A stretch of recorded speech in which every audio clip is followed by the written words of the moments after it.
শুধু বিঘে দুই ছিল মোর ভুই, আর সবই গেছে ঋণে।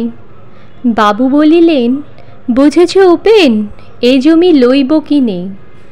কহিলাম আমি, তুমি ভূস্বামী, ভূমির অন্ত নাই। চেয়ে দেখো মোর, আছে বড় জোর, মরিবার মতো ঠাই। শুনি রাজা কহে, বাপু জানো তো হে, করেছি বাগানখানা। পেলে দুই বিঘে, প্রস্থেও দিঘে, সমান হইবে টানা। ওটা দিতে হবে? কহিলাম, তবে বক্ষে জুড়িয়া পানি, সজল চক্ষে করুণ বক্ষে গরিবের ভিটেখানি। সপ্ত পুরুষ যেথায় মানুষ, সে মাটি সোনার বাড়া। দৈন্যের দায়ে বেচিব সে মায়ে, এমনি লক্ষ্মী ছাড়া। আখি করি লাল, রাজা ক্ষণকাল রহিল মৌন ভাবে। কহিলেন শেষে ক্রূর হাসি হেসে, আচ্ছা সে দেখা যাবে। পরে মাস দেড়ে ভিটে মাটি ছেড়ে বাহির হইনু পথে। করিল ডিক্রি সকল বিক্রি মিথ্যা দেনার ক্ষতে। এ জগতে হায় সেই বেশি চায়, যার আছে ভুরি ভুরি। রাজার হস্ত করে সমস্ত কাঙালের ধন চুরি। মনে ভাবিলাম, মোরে ভগবান রাখিবে না মোহ গর্তে। তাই লিখি দিল বিশ্ব নিখিল দুবিঘার পরিবর্তে। সন্ন্যাসী বেশে ফিরি দেশে দেশে হইয়া সাধুর শিষ্য। কত হেরিলাম মনোহর ধাম, কত মনোরম দৃশ্য। ভূধরে সাগরে বিজনে নগরে যখন যেখানে ভ্রমি। তবু নিশিদিনে ভুলিতে পারিনে সেই 2 বিঘা জমি। হাটে মাঠে বাটে এই মতো কাটে বছর 15-16। একদিন শেষে ফিরিবারে দেশে বড়ই বাসনা হলো। নম নম নম সুন্দরী মম জননী বঙ্গভূমি। গঙ্গার তীর স্নিগ্ধ সমীর, জীবন জুড়ালে তুমি। অবারিত মাঠ, গগন ললাট, চুমে তব পদধূলি। ছায়া সুনিবিড় শান্তির নীড়, ছোট ছোট গ্রামগুলি। পল্লব ঘন আম্র কানন, রাখালের খেলা গেহ। স্তব্ধ অতল দিঘি কালো জল, নিশীথ শীতল স্নেহ।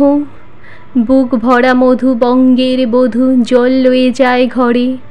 মা বলিতে প্রাণ করে আনচান, চোখে আসে জল ভরে। 2 দিন পরে দ্বিতীয় প্রহরে প্রবেশিনু নিজ গ্রামে। কুমোরের বাড়ি দক্ষিণে ছাড়ি রথতলা করি বামে। রাখি হাট খোলা নন্দীর গোলা মন্দির করি পাছে। তুষাতুর শেষে পৌঁছিনু এসে আমার বাড়ির কাছে। ধিক ধিক ওরে শতধিক তোরে নীলাজ কুলটা ভূমি। যখনই যাহার তখনই তাহার, এই কি জননী তুমি? সে কি মনে হবে একদিন যবে ছিলে দরিদ্র মাতা। আঁচল ভরিয়া রাখিতে ধরিয়া ফল ফুল শাক পাতা। আজ কোন রীতে কারে ভুলাইতে ধরেছ বিলাস বেশ। 5 রঙা পাতা অঞ্চলে গাথা পুষ্পে খসিত কেশ। আমি তোর লাগি ফিরেছি বিবাগী গৃহহারা সুখহীন।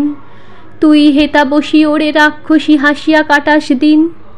ধনির আদরে গরব না ধরে, এতই হয়েছে ভিন্ন। কোনোখানে লেশ নাহি অবশেষ সেদিনের কোনো চিহ্ন। কল্যাণময়ী ছিলে তুমি ওই ক্ষুধাহরা সুধারাশি। যত হাসো আজ যত করো সাজ, ছিলে দেবী হলে দাসী। বিদীর্ণ হিয়া ফিরিয়া ফিরিয়া চারিদিকে চেয়ে দেখি। প্রাচীরের কাছে এখনো যে আছে সেই আম গাছ একই।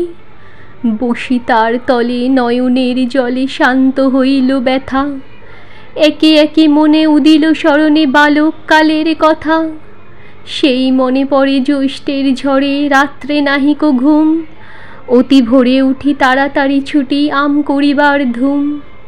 সেই সুমধুর স্তব্ধ দুপুর পাঠশালা পলায়ন। ভাবিলাম হায়, আর কি কোথায় ফিরে পাবো সে জীবন। সহসা বাতাস ফেলি গেল শ্বাস, শাখা দুলাইয়া গাছে। 2টি পাকা ফল লোভিল ভূতল আমার কোলের কাছে। ভাবিলাম মনে, বুঝি এতক্ষণে আমারে চিলিন মাতা। স্নেহের সেদানে বহু সম্মানে বারেক ঠেকানু মাথা। হেনকালে হায় যমদূত প্রায় কোথা হতে এলো মালি। ঝুঁটি বাঁধা উড়ে সপ্তম সুরে পাড়িতে লাগিল গালি। কহিলাম তবে, আমি তো নীরবে দিয়েছি আমার সব। দুটি ফল তার করি অধিকার, এ তো তালি কলরব। চিনিল না মোরে, নিয়ে গেল ধরে, কাঁধে তুলি লাঠি গাছ। বাবু ছিপ হাতে পরিষদ সাথে, ধরিতেছিলেন মাছ। শুনি বিবরণ, ক্রোধে তিনি কন, মারিয়া করিব খুন। বাবু যত বলে, পরিষদ দলে বলে তার শতগুণ। আমি কহিলাম, শুধু দুটি আম, ভিগ মাগি মহাশয়। বাবু কয়ে হেসে, বেটা সাধু বেশে, পাকা চোর অতিশয়। আমি শুনে হাসি, আখি জলে ভাসি, এই ছিল মোর ঘটে। তুমি মহারাজ, সাধু হলে আজ, আমি আজ চোর বটে।